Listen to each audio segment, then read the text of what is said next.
Let's talk about GoPro, the Swiss Army knife of every engineer.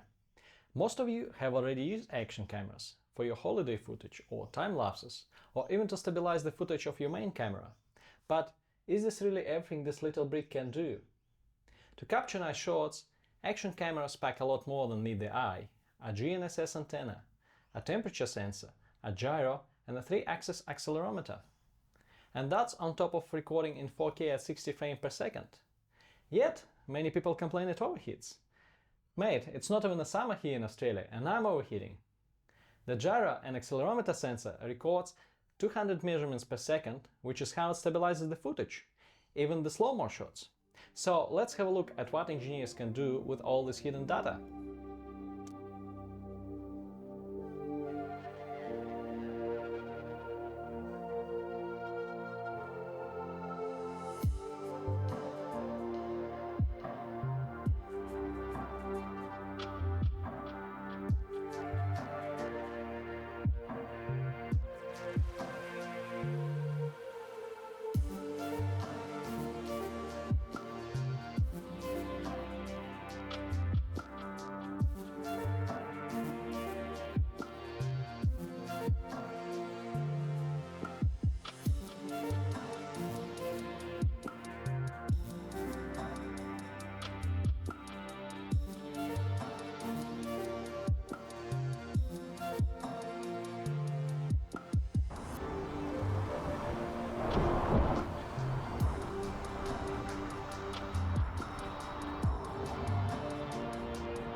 Sure, you could buy an expensive specialized sensor to do the same thing, sometimes better, but let's be honest, nobody thinks, I better grab my accelerometer before I head out. Of course, using a GoPro for engineering data does have its flaws. Getting everything just right required a bit of patience and a bit of trial and error, and maybe made me question my life choices once or twice. If you're interested in watching me build a DIY surface profiler out of household items, a kid scooter, a selfie stick, a bicycle speed sensor and a GoPro, then consider using link in the description to sponsor my next GoPro episode. Thank you for watching.